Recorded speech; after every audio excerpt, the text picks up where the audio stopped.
I'm so excited to welcome today's guest on Women and the Businesses They Own, Jessica Crosby. Jessica grew up in the charming town of Niles, Michigan, famous for its Apple Festival and history as the hometown of Aaron Montgomery Ward. That was actually, we might have to talk about that.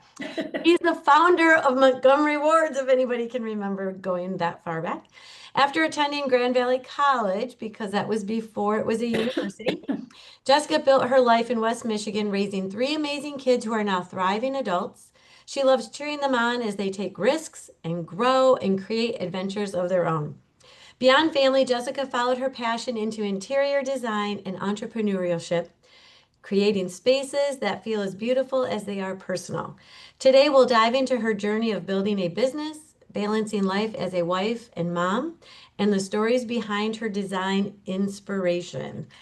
So, Jess, I'm so glad that you're here, and I'm going to kick it off with please tell us more about yourself personally and professionally. And here's the thing, I need you to somewhat be vulnerable, kind of give us the success story that came from all the sacrifice. How's that? Oh, I can definitely go there with you. Okay, all right. Thank you, Sherry, for having me. It's a pure joy to connect with you again. So thank you very much. And Yeah. just a little bit about me. Obviously, you touched upon that I grew up in a very small town, Niles, Michigan. And I do remember going to the Montgomery Ward store. And as you speak about that, I'm often taken back to the hardwood floors and they creaked when you walked across them in the department store, and just a fun experience with shopping with my mom. So, from Niles, I actually, what I call my first start of my career was actually a law firm here in town, Rhodes McKee Bohr. And I was their legal receptionist. Loved that job, but quickly realized I needed to make a little bit more money. So I got into the world of technology and really launched my professional career with AT&T. So worked in technology for a long, long time. Started out in sales support, moving on to sales, moving on to management, moving on to leadership and leadership development. So my final days in the world of technology, I was a leadership development trainer. So I feel like that gave me a really good skill set to launch what we're going to talk about a little bit more today. Personally, as you mentioned, I do have three wonderful children. I'm married to a wonderful, delightful man, Jamie Crosby. We used to joke that it does not stand true anymore, but he owns one of the oldest um, businesses in Michigan. They started in 18, not 19, 1853.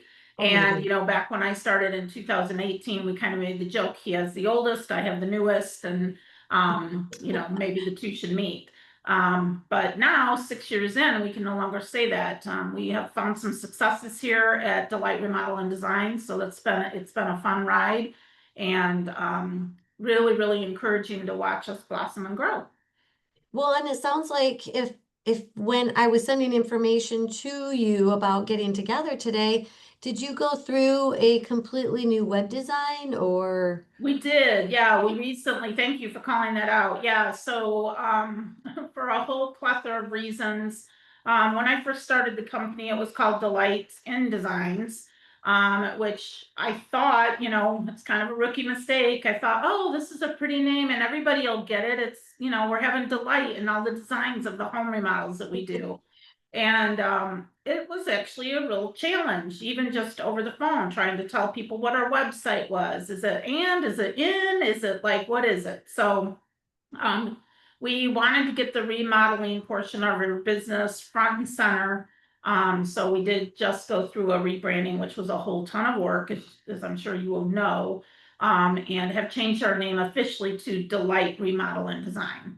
okay? And so is that the actual website? Is Delay? So the actual website is now delightremodel.com.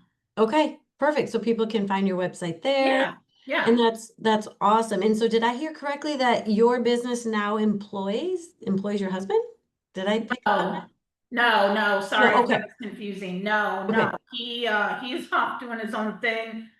Sometimes it probably feels like he's an employee because I definitely lean on him for advice, and I'd like to think he leans on me for advice as well with his business. Okay. But we have a beautiful relationship, one that I cherish every day, but it is really nice to still go home and talk to somebody with his expertise and, hey, what do you think about this? Or have you thought about that? So Okay. So one question that comes to mind, well, a couple actually, and so you mentioned kids, you have your husband. Do you have grandkids? I do, I have two of them. Yes, I have Okay. Lincoln, who is 11, and little Theodore, who is 5, going on 6 here pretty soon. And typical, the older one is super responsible, mature, sweet, and then Theodore is a little Dennis the Menace. So Oh, just so it sounds like they come from the same child for you. So any other grandkids maybe, do you think? yeah, I think my youngest Aiden, I think him and his wife Presley will probably have children the next couple of years. He's still a little young, so he's got Okay. time. Okay, good. Well, I hope so. Two is not enough. I know. Well, good. Well, so you mentioned AT&T Mhm. and that you were in the tech field. And Yeah.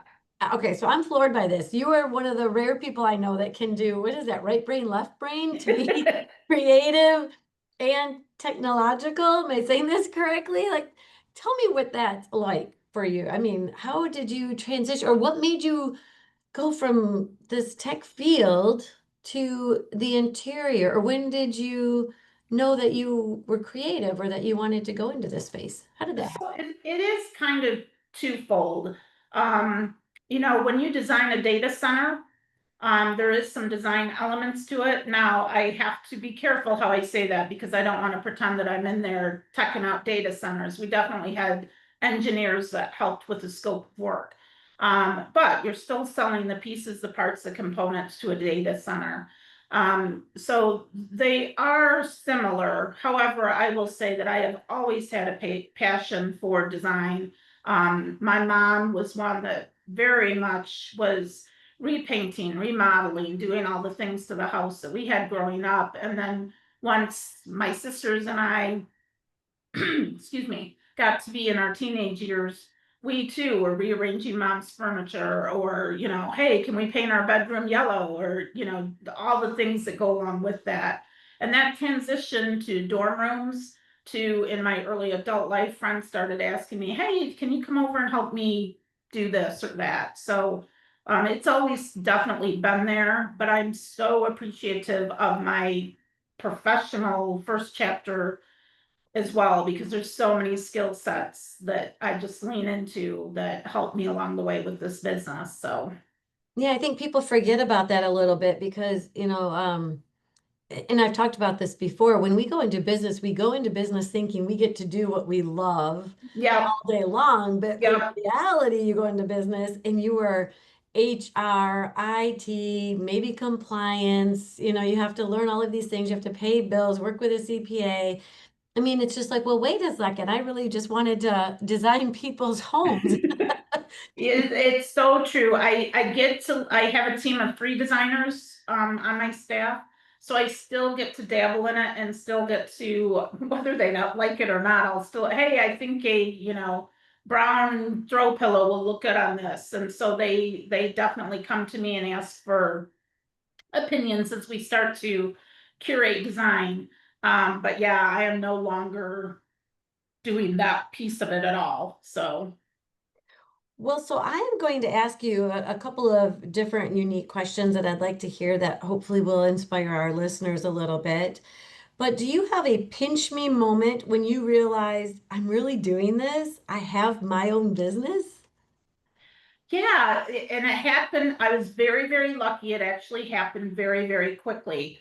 So we opened our doors, and we have a retail shop too. So we have a shop that's full of home decor, lamps and accessories and throw pillows, all the things that you can do to your home.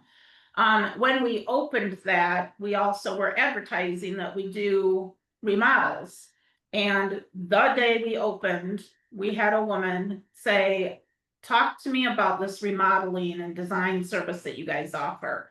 So back then, we were a whopping $70 an hour, which sounds like a lot, but I swear to God, I probably made $3 an hour by the time I was done with the job, because I gave her a lot more because she was our first customer.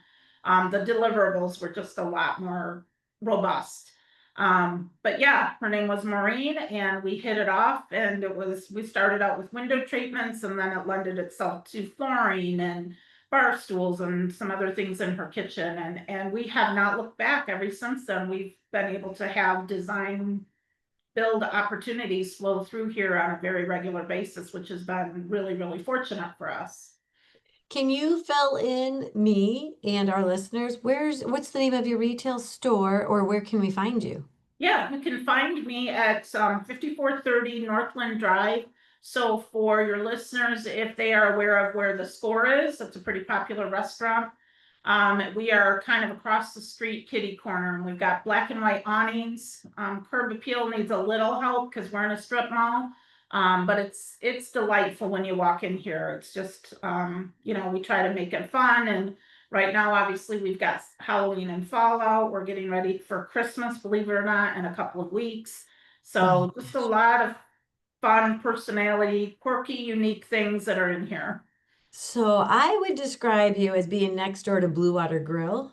Yeah, we're probably six houses down. Yeah, or six Or doors on down. Versluis Lake. Yes. Okay, I like that better. I mean, I know the Score is great now, but it's Yep. loud. I hear you. It's so loud. Okay, so how has being a mom influenced the way you see spaces or creativity, or even how you would serve your clients? Does that, does being a mom change the way you think or how you have brought it into business or the types of spaces you design or? Definitely. So I think being a mom, actually one of the things I'm working on in our business right now is a course that's related to your seasons of life, right? So whether it's that college student, and that's a big thing right now, these college dorms can get pretty bougie. So, whether it's a college dorm or whether it's a first home buyer, or now you've got a few kids, and I'm at a place in my life right now where I'm dealing with, Jamie and I are looking at our home and saying, how do we make it our forever home? And then on top of that, my parents are unfortunately, we just had to place them in a nursing care facility a couple of months back. Mm. So, all the things in between, I think being a mom, you do look at space and, do I want to decorate my 3-year-old daughter's room in pinks and purples? And if I do, how can I do it in a way that will really stretch for a while instead of every other year redoing her room. So Yes, I agree with that. Thinking about that, life is so busy now. And so what used to be so simple when we were little and we would just change our room around or right, paint. And now it's like, no, no, no, who's got time for that? right, exactly. I actually did murals on my kids' walls for a Mm, lot of years, and it was so hard to paint over. I bet. Like those murals, they would choose them based on, what was going on in their lives at the time. Yep. And so we did a lot of that, but it was kind of fun to have something different and more unique to them too. Well, and I love that you did that for them, because one of the things that I really pride, delight, remodel, and design on is that we allow the homeowner story to shine through. So conversely, in a child's bedroom, let their story shine through. If they run track, let's make sure we embrace that. And when you walk in that room, how do we know that they're a runner, Yeah, those are good ideas. So tell me about what's the bougiest college dorm room you've seen? Oh my gosh. Some of them get pretty crazy. We definitely have put brand new Pottery Barn, which it's not overly expensive, but it's not cheap. Yeah, Furniture in dorm rooms and, the whole loft thing that I'm sure you're familiar with, but just yeah. just really making them a lot more, back when I went to Grand Valley, it was cement walls and, no offense to the Cement Lakers, floors. but a little sterile. So Yeah.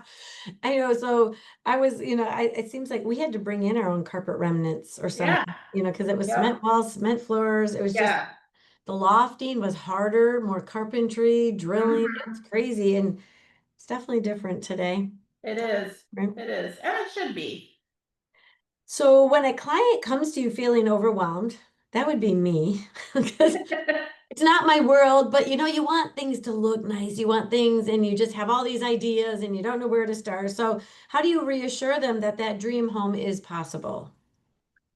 Really, it's a matter of sitting down with the client, and we have 2 ears for a reason. And I know that sounds cliche, but listening, the relationship, if somebody's coming to us and trusting us in their home, that is huge. That's about as intimate relationship. It's way more intimate than selling a car. Mhm. It's a very, very, even selling your home, right? Because that's usually you work with your realtor 2 or 3 times. With a remodel, we're pretty much moving in for about 3 months. Yeah. So, I encourage everybody to really, obviously, the very obvious is to make sure they're licensed and insured. We want to take care of that right away, but then interview and really try to understand, is this somebody that's going to be in my home for 3 months that I trust and that I know will get the job done? And so, back to listening, that's such a key element, that we really listen. And if you use your kitchen for dancing, we need to know that. If you use it for cooking, we need to know that as well. So both of those have completely different looks and function. And again, in keeping with the home story, we want that to shine through. Okay, those would be two separate rooms for me. I'm gonna say. Exactly. I actually never thought about a dancing room, but it wouldn't get used all that much in my home. But Yep, I'm yep. sure that you've probably done a room for everything at this point, Yeah, for the houses yep, that you've done. What's the yeah. craziest room that you've done? Well, maybe let's not call it crazy. What's the most unique room you've done for somebody who has a hobby or something that they like to do? One of the ones, and I'm gonna get a little emotional right now. Oh, Um, we had a family that came to us that had a physically challenged son. He was in a wheelchair. And Leo was actually the designer for this, but they actually took their dining area because nobody really uses their formal dining space anymore. And they really made that a space just for him. So uh-huh. they built kind of an activity room, and they had oh, I'm gonna use the word sponge, but I forget the technical term, but sponged walls, like it was sweet and cute and playful, but it was done just for him with a sandbox and a water table and all the things. Oh. Yeah, and it obviously very, very unique and well thought out. Leah did a really good job of appointing the space so that wheelchair accessible and all the things. So really cool. Well, that might have been my next question, but maybe you can think of something too, another meaningful project that you worked on that touched your heart. And that sounds like the way that you just brought that up and said you might actually tear up just talking about Leo's room. But Right. is there another project that you worked on in particular, not another designer? Yeah, so I worked on and curated, this was just a room refresh, so it wasn't a kitchen remodel.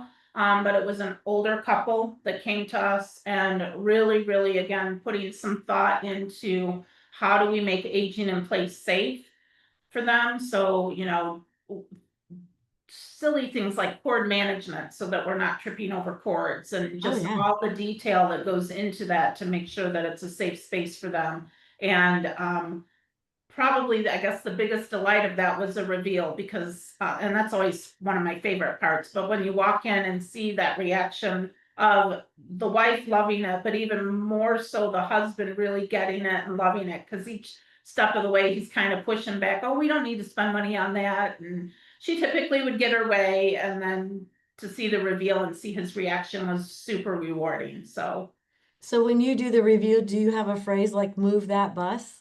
no, no, Come and it's on, not. Jess.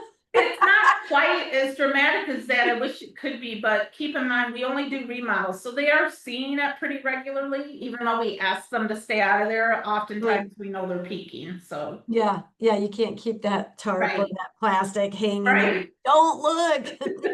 They're like, I promise. And you're like, Yeah, exactly. we'll Exactly. zap you. You can put some electricity in there. Like if they move it, you're gonna get zapped. Don't look. Yep, yep. All right. Well, you could come up with something like that though. Yeah, Because you yeah, knew exactly what I meant when I said that. yeah. That's funny. So looking back, what advice would you give your younger self at the very start of this journey? Not even going back to like your previous AT&T or anything, but really the journey here for the interior design. Is there anything that you would go back and tell well, how old were you when you started this particular company? And then think about what you would tell yourself at that point, doing it all over again. Yep, yep. So I was 50 when I Okay. started. So it's funny that you asked that question because we just had a meeting with a group of women, and there was a woman that was saying, "I think I'm too old," and I'm like, "No, you're not." She was younger than 50, and I'm like, "No, you're not at all." There's a story of a couple of sisters up in Traverse City that were literally in their 70s that created their own jelly business and made jams and jellies at 70. And I think if I have the story right, Macy's ended up buying it, like Cherry Republic buys it. So successful business for them. So Yeah. anyway, I put that myth to rest. You're never ever too old. Same with you're never too young, right? I think, once you reach the age of 18 and you even younger and you want to start something, go for it.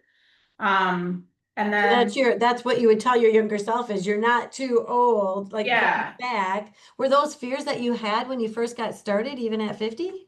no, no, and more poignant, I guess, is an answer to that question is, and this year of 2025, I'm really trying to practice it. I don't say no enough, so Mm, I'm feeling like I'm taking on all this stuff, and so working with my business coach and really trying to hone in on saying no and kind of peeling away the things that quite bluntly aren't making me profit or moving my business forward. So I'm closing some of those things out to make room for that. okay. So you had this successful career with AT&T and you were a working mom, obviously. It sounds Hmm. like so did you retire from AT&T, if that's a good word? We could say quit, but that doesn't sound as nice. I mean, how did you get to the point of thinking, I want to do interior design full time? And what are those risks? I mean, obviously you have a big income change at the time. Or did you save enough capital to launch this business? Or I'm assuming it was just you then. You didn't just go right into three designers or have a retail store. So tell me a little bit more about that. Yeah. So you asked me to be vulnerable, so I'll just go there. I was diagnosed with breast cancer and I traveled the country a lot with my job. As a leadership development trainer, literally I was going from California to Maine. So traveling the country and loving that job, I really did. I loved it. I learned so much through that because keep in mind I'm the leadership trainer, yet I'm in the room with VPs and presidents of Comcast at the time I was working for Comcast, and just the brainstorming and ideas, it just really put me in rooms of people that I got to hear their ideas and how all that worked. But to that, when a doctor walks in the room and says, "I'm 95% sure you have cancer," literally like a train hitting you, you're like, okay, I love my job and I truly did, but I wasn't home enough. And so how do I stay home? How do I, foster better relationships with the people that I love? Because that's what matters. You hear that all the time. It's not how much money you have in the bank, it's not how many hours you worked. It's who loves you and who do you love, and that's what matters. Yeah, I love that. And I don't know if this is exactly true, but I had heard, sometimes when we're doing these reflections or we're thinking about life ahead or having some sort of a scare like this, it's more of like if you were to write your obituary or if somebody else wrote your obituary, what would they write about you? Yeah, yeah. I mean, if you really thought about that or writing it, it's just like, well, did I have those relationships? Hmm. Did I matter to the right people? Did I do the right things? Did I put myself into the right anything, right? Sometimes it's volunteering or having a different type of organization we're involved in, or it's serving clients in a different way. So I can see a lot of reflection in that moment too. That would certainly, so it wasn't that anything was going bad in your career. Not at all. And then I'm assuming that you and your husband at the time, I mean, you had to adjust to a different income, like I said. So there was a transitional period, but how long did it take for you to really feel like you were making money in your business then? Was it the 5 years that they always talk about of success, or was it sooner? I definitely think three for me, but Okay. I will tell you those 3 years very vulnerably were touch and go. Like, are we gonna make it? Are, 1 month we're keep in mind my projects are big, right? So it Yeah. might be a kitchen, all of a sudden I got 50,000. And then the next month when you have zero and it's like, okay, how do we figure out how to do cash flow? And Jamie still teases me that balance sheets and Jessica don't really go along, and he's right. All of that I do because it's a necessary evil. Yeah. But yeah, the first 3 years, and I would tell anybody looking to do a business, you really, really have to have saved the money or have the resources. And there's a lot of them here in town, whether it's the Small Business Association or the chamber, but have the resources to help you those first 3 years because it's going to be very, very skinny. I would agree with that. And it's, I had just talked about this with somebody yesterday. Anybody can really start a business today, but Mhm. staying in business is Right. the hard part. Yeah. Or, and if you take out some sort of a loan and have that liability now, I mean, that's the hard part. You've got to get that paid back. You're on the hook for certain things. I mean, there's some true expenses. So I think I love your idea about researching a little bit, working with the Small Business Association. And, they have a lot of resources and tools Mhm. that can help because we want that success. We want people to be able to have a long-lasting business. And they're ultimately doing it probably for some flexibility in their Yep. time and being able to spend time with their family, but they're also trying to support their family. So that's a great resource that you mentioned there. I might So, throw in too, and this, I think this shocks people when I tell them, but I have several of my employees that actually make more money than I do. And again, when you take on the responsibility, and it's one of the things I love most about my job, when you take on the responsibility of hiring people, mhm. now you're all of a sudden accountable for their livelihood. And it's fun to watch. I've had people get married, buy homes, buy cars, and all of that is fun to watch, but you need to make sure that you're ensuring that their lifestyle is kept up. And that is a huge, huge responsibility, one that I embrace. But sometimes that means that my paycheck takes the back seat to making sure that others make that livelihood. Yeah, that's a really good point that I hadn't really thought about in this moment until you brought that up. And Yeah, I can feel that weight as you're sensing that. Yeah, because right. you have three employees, right? Just Yeah. the three? We actually have, I think we're up to 13 now. Oh, you have 13 employees? Oh my gosh, but three designers. Yeah, yep, Okay. Yeah, yep, so I mean, you're still in that small business, but bigger than I was thinking right then. But yeah, yeah, you're yep. right. You're responsible for bringing in that business ultimately or grow and keep the business successful. And that's where their paycheck's coming from. Ooh, what a Yep. weight. No, I'm just kidding. It is, but it's also super rewarding. I love it. So, Well, how do you define success now? Not just in business, but in life? Because really, we've touched on a lot of different things, and especially as you were talking about, that having cancer and what mhm. have you. I mean, that can really make things different. So, you're also a mom, you're a wife. I mean, so a lot of people wouldn't necessarily say success is just in business, but you can give me one of each if there's something that comes to mind. Yeah, I think, and this is a deep question, but I think it's in happiness. Um, I think the way I measure success is when I lay my head at the pillow and I'm like, am I happy? And even during the day, sometimes I'll stop myself in that gut check.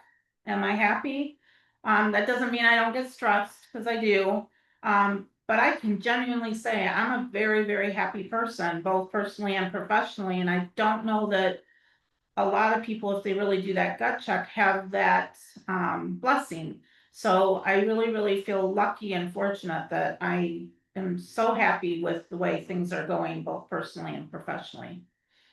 Well, I love that you said that, that happiness, that's yeah, if we can be happy in our workplace, what do they say? It's not a job. If we're happy, it's more of a career or Mhm, something to that effect. I mhm. know there's a phrasing there, but Yeah, I've always kind of kept that in the back of my mind. If you love what you do, it's not there work. you Maybe go. that's it.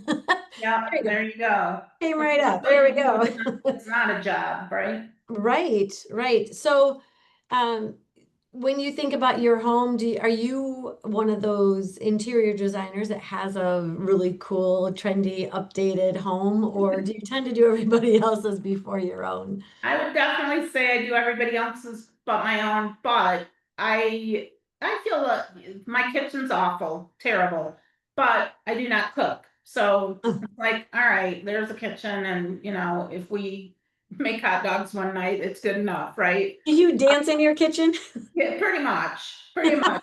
Yeah, Jamie and I both kind of use it for whatever, but um at the same time, I love my living area. I love my bedroom. So like the living spaces, I have fun and swap out throw pillows so it's seasonal, and Jamie's always laughing at me at all the pillows on the bed. He makes a joke of it often because I think I have 16 on there right now, and he's like, "What the heck? You know how many minutes of my life I've wasted on throw pillows?" So that banter back and forth is pretty fun.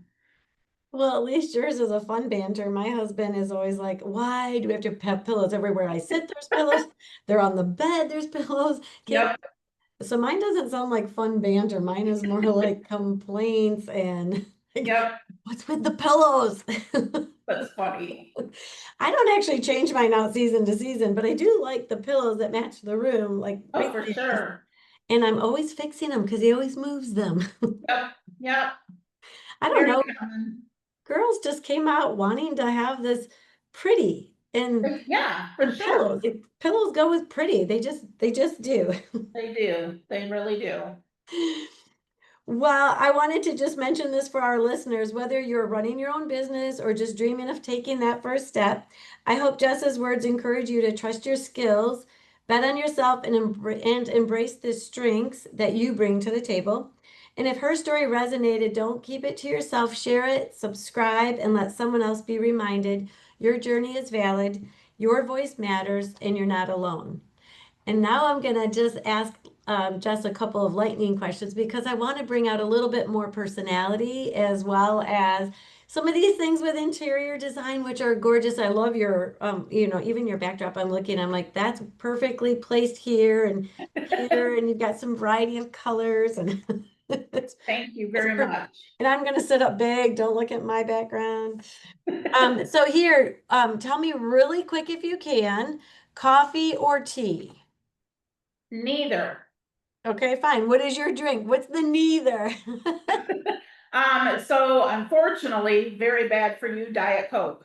Oh man, that was my favorite drink. I think I finally kicked it like a year ago. Good for you. But it wasn't easy. I had a Diet Coke. I mean, every time I get in the car, I'm like, where can I get a big Diet Coke? I knew every Yeah. restaurant that had Diet Coke. I wouldn't go to the Pepsi places. Yep. Yep. I was a Diet Coke snob. Are Yep. Me you too. an early bird or a night owl? I am definitely an early bird. Okay. What is a dream vacation spot that you haven't visited yet? Paris. Paris is on your list. Absolutely. That actually sounds something like I would expect a designer to say. Yes. But maybe more fashion design. Is that also interior design there in Paris as well? Or is that No, just fun? Paris is definitely more fashion. I would say Italy is probably more interior. Oh, And don't get me wrong, I'd go there too. So, but yeah, either one. have you traveled any place like that for interior design and trying to create spaces, or do you have to go anywhere to see the newest designs of the season or anything like that? Yeah, not that far, I wish. We actually just got back for Phil days at Chicago, Oh, okay. and got some trends and some ideas and some inspiration. And then we also go to Vegas. There's a big show in Vegas. So Okay. we haven't traveled the world for that. No, it's all right here in our own US of A. Yes. When you're going to those shows, like you just got back from Chicago, are they just showing you trends for the spring season at this point? Or are they a year ahead? No, they're a year ahead. Oh, so it's Yeah, next they're a fall year ahead. already. Yeah, they're definitely a year ahead. And I will also say, Chicago is ahead of West Michigan. So technically, we're probably 2 years ahead of some of the things that we learned about, we'll probably start to see in West Michigan. So, Okay, so I'm going to pause our lightning round because now I'm interested. Like, how do you design today, but not confuse it with the trends? I mean, do you have to kind of stay current more today of what some of these trends are here in West Michigan, but not get confused by what's coming a year from now? Or how do you balance that? yeah, I think it's an obligation we have to our client. And there are some clients that don't want to follow trends and will say, I want something that's timeless. And so we need to make sure that that's what we deliver to them. For those clients that are more trendy and want to keep on trend, it's our responsibility to tell them, here's what's going on in Chicago now, and here's how we can temper that with what's going on in West Michigan. For example, I will tell you in Vegas, I don't know if this will ever hit West Michigan, but believe it or not, a lot of purples and lavender kitchen cabinets. Oh Isn't no. that crazy? A lot of them. Oh no. So that's a trend, and again, it's kind of our job to filter out. I don't see that happening in West Michigan ever. So I um, hope I don't walk into a home and have to repaint a pink kitchen. yeah, yeah, just kind of crazy, crazy stuff. I will say they were pretty, but I don't Yeah. know that here in West Michigan that we'll ever see that. So. I do love some of those kitchen trends where they're doing some of these darker colors though, maybe Mhm. navies or these sea greens and Oh, maybe for putting sure. some of the gold knobs or handles on the Yeah, doors. yeah, I love the gold and Yeah. wood species is definitely making its way back. So white kitchens are still very popular, but the wood species, the oak, the white oak is definitely in right now. Okay. So Oh, okay. So let's go back to lightning round. I had to pause. That was really interesting to me. Thank you. yeah. Okay. Let's go back to this. Oh, here we go. So one design trend you secretly love, even if it's out. Oh, I love, and I do love this. I loved, and right now it's not in the look of a layered rug. So if you think of right now, I have it going on in my house. I have carpet in my living room, I have a rug, and then I have a cow rug on top of that. So I actually have 3 layers going on. And Oh, yeah, so right now the layered rug look is on its way out, but I love it. So it seems if you have a layered rug, it seems very warm or soft yeah, to yeah. have that. That sounds cool. Okay. So what is the favorite room in your own home? What's your favorite room in your house? I love our bedroom. Okay. What is your go-to guilty pleasure snack? Can I say wine? Does that make me sound awful? You can definitely say wine. It's not really anything you're eating, but I'll take wine. Okay. Do you have a favorite wine Um, or a favorite type of wine? Chardonnay for sure. Okay, good. Let's see here. Where did my next ones are going to be? What's on your nightstand right now? I have a room scent Oh, diffuser that oh, is on my nightstand. I have my little jewelry box and I have a lamp, a really cool lamp, and then behind that lamp is a really cool mirror. So it's like oh, both sides of the beds. We have 2 mirrors and the lamp and oh, nightstand. never thought about that. That probably makes the room feel bigger a little bit. It Does it? does. Here? Yeah. Okay. What's one word how would your friends describe you in one word? Funny. What is a book, podcast, or a show you are loving today? I love, it's called Business of Home. Obviously because of the industry I'm in, it's specifically about the business of the home industry. And I love it. Really, I recommend it to any entrepreneur because there's a lot of tips and tricks and things outside of the home industry that you just garner by listening. So So that's a podcast then is what you're saying, right? yeah, yep. Okay, awesome. Is it like on Spotify or something like that? It is on Apple for sure, but Oh, probably okay. Spotify, yeah. Okay. And the last one, and you've kind of answered this maybe a little bit, but let's find out if you weren't an interior designer, what would you be? Ooh, that is a good question. I would love, except they mostly take place on Saturday. I would love to be a wedding planner. Oh, yes, I that know, would be fun. But you're right, all weekends. I know, I'm too selfish to give up my weekend, but I think that would be a hoot. I think so too, especially after the last wedding I went to. Those are always trendy too. You have to always stay Mhm. on top of the newest places, the newest gifts that you're giving your guests, or I don't Yep. know. Yeah, that's true too. That's true. Well, Jess, thank you for being part of Women and the Businesses They Own podcast. Your story matters, and today you told it beautifully. And finally, to our listeners, remember, she came, she spoke, she inspired. And we'll see you all next time. Thank you so much.